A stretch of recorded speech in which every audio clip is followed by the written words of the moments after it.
He studied at IIT and built a 10,000 crore empire, but Flipkart and Amazon left him ruined. ShopClues was sold for peanuts. It is around midnight. On the now emptying floors of an old startup office, there is no longer the same buzz as before. The screens that once flashed with orders, traffic, GMV, seller onboarding, and investor meetings now hold more silence than activity. From the outside, it may look like a normal corporate story.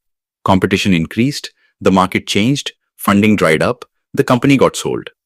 But the real question begins right here.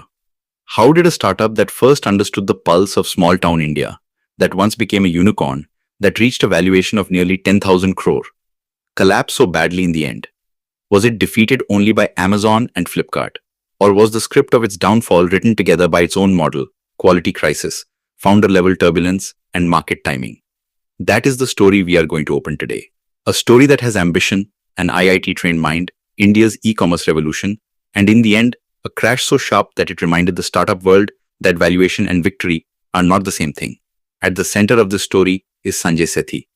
Many profiles and public references describe him as an alumnus of IIT BHU, and according to an old Your Story profile, he was also associated with IIT Delhi while having worked at companies like eBay and TradeBeam. That means this was not some entrepreneur who arrived out of nowhere. This was the kind of founder who had first seen the corporate world, understood systems, understood cross-border commerce, learned the language of the technology business, and then stepped into entrepreneurship after more than 15 years of professional experience. This detail is not a small one, because the story of ShopClues also tells us that startup failure is not only the story of inexperienced founders. Many times even seasoned people get trapped in a market where one wrong strategic turn drags the whole empire down. ShopClues began in 2011. The founding team did not include only Sanjay Sethi, but also Sandeep Agarwal and Radhika Agarwal. Sources like Your Story and Inc. 42 count ShopClues among India's early managed marketplace models. That meant the company did not want to remain just a site for listing products, but wanted to shape sellers, merchandising, deals, discovery, and a bargain-driven shopping experience in a very specific way. Its most powerful strategic insight was this: India is not just metro cities. At a time when much of e-commerce attention was on big cities, branded electronics, urban consumer habits, and aspirational category growth, ShopClues targeted Tier I and Tier I India. That was the move that gave it quick recognition. ShopClues positioned itself as an online Chandni Chowk. This phrase was very intelligent because it instantly explained the brand. This was not polished luxury. It was value shopping. This was not premium brand obsession. It was price sensitivity. This was not an organized mall-like experience, but a deal-hunting mindset. For small cities, towns, and budget-conscious buyers, this model felt highly relatable. Customers who did not want a branded flagship experience, but a cheap, variety-driven, accessible marketplace, were tapped by ShopClues. This very positioning gave the company rapid growth. It understood that part of the market which the bigger players were not initially taking fully seriously. And in startup history, early edge is often built in exactly this way. You go where the giants have not yet reached with full force. Then came the phase when ShopClues began to be counted among India's startup success stories, according to summaries by Inc. 42 and Your Story. Around 2015 to 2016, the company reached a valuation of about $1 billion. In the context of the Indian startup ecosystem, that was a huge moment. The unicorn tag is not just a valuation, it is a narrative too. It means investor confidence, media attention, founder credibility, hiring power, and market perception all rise together. ShopClues suddenly no longer looked like a struggling e-commerce site, but like a part of India's future commerce model. The Gurugram headquartered company began to be seen as a serious contender. From the outside, the story looked almost perfect. Strong founders, an underserved market, rapid growth, unicorn status, and a big future. But this is often exactly where startup stories become the most vulnerable, because at the peak of valuation, weakness is often least visible. Now the question comes, if everything was going so well, where did the cracks begin? The first crack was hidden within the model itself. ShopClues' strength became its long-term weakness. The same unbranded, low-cost, highly fragmented seller ecosystem that gave it rapid scale also created a quality control problem. When a platform depends on a very large number of unorganized sellers, standardization, authenticity, returns management, customer trust, and service consistency all begin to weaken. In the beginning, customers compromise because of low prices. But as the market matures, the buyer no longer wants just cheap products. The buyer wants trust. The buyer wants the product to turn out exactly as it looked in the listing, delivery to be predictable, returns to be easy, and customer support to be responsive. This is exactly where ShopClues' positioning slowly started turning against it. Many post-facto analyses pointed out that the platform's image began to form as a marketplace for low-quality and fake products. Remember this. Trust in e-commerce is not an optional feature. It is the foundation. Once the consumer begins to feel that the gap between the listed product and the delivered product is too big, even discount cannot hold that consumer for long. This is where the strength of Amazon and Flipkart began to weigh heavily. At first, ShopClues had created space in smaller cities. But as Amazon and Flipkart strengthened their logistics networks, improved delivery speed, made return systems easier, tightened seller quality, and began combining both branded and unbranded worlds in a stronger way, ShopClues' differentiator started weakening.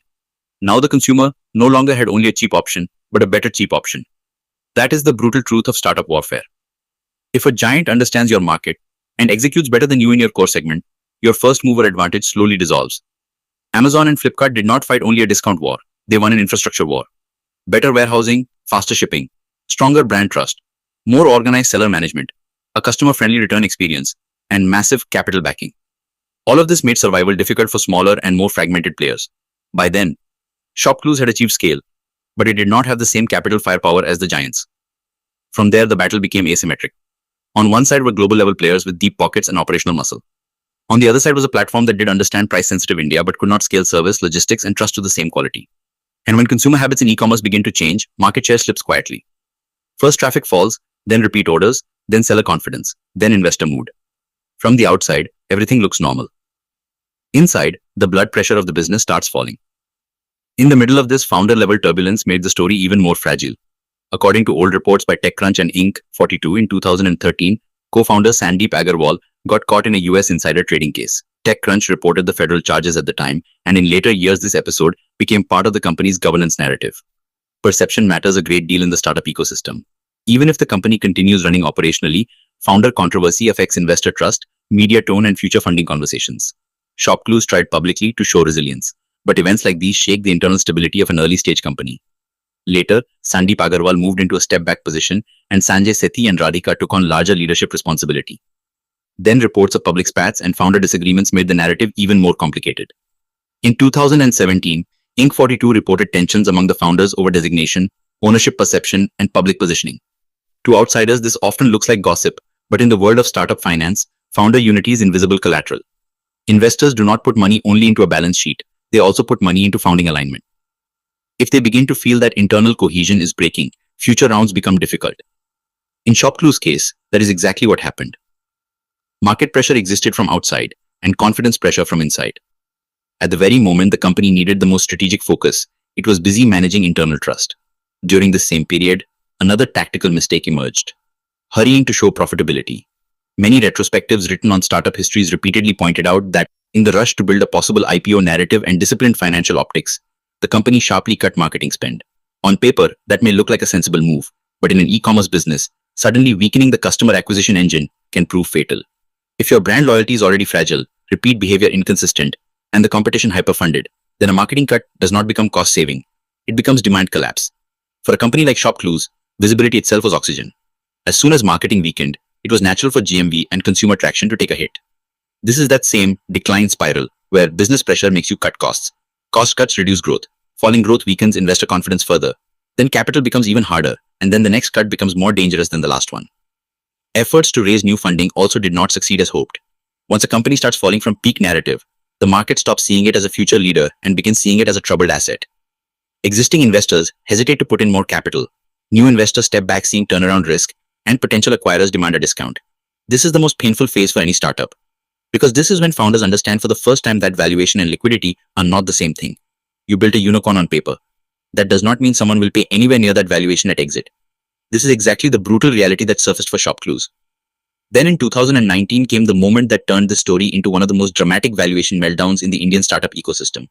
According to reports by Livmint, Entracker, and Inc. 42, Singapore-based 𝐮𝐬 acquired ShopClues in an all-stock deal, and the deal valuation was estimated at around $70 million to $100 million. Now understand the intensity of this collapse. A company once valued around $1 billion was sold just a few years later at nearly a 90% discount to its peak. That is why it was described with terms like fire sale and valuation meltdown. In the startup world, this was not just an acquisition. It was a public reminder that even with scale, sustainability can fail. One thing must be understood clearly here.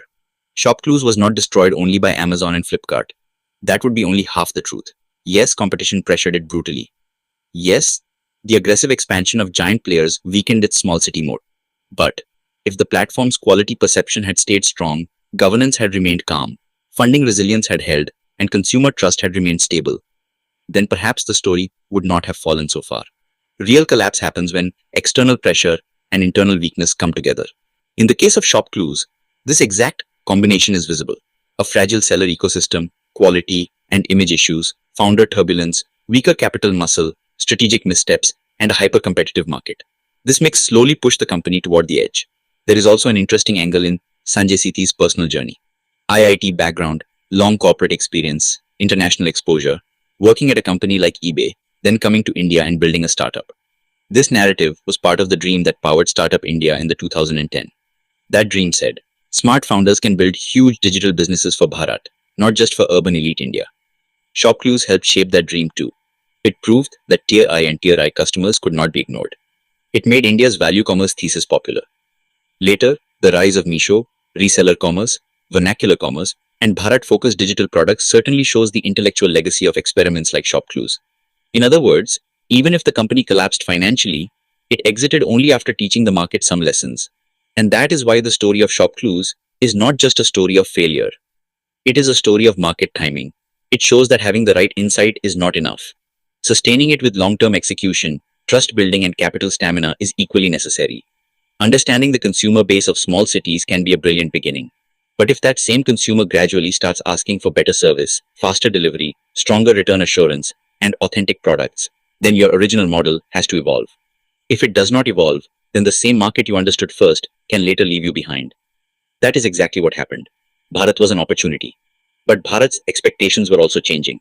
ShopClues captured the opportunity, but could not evolve with the expectations. If this video has taught you something new, or if you feel this information should reach more people, don't forget to like and share the video. Your small share can become valuable and useful information for someone else. If you have any questions related to this topic, or if you would like to share your opinion with us, be sure to write in the comment box.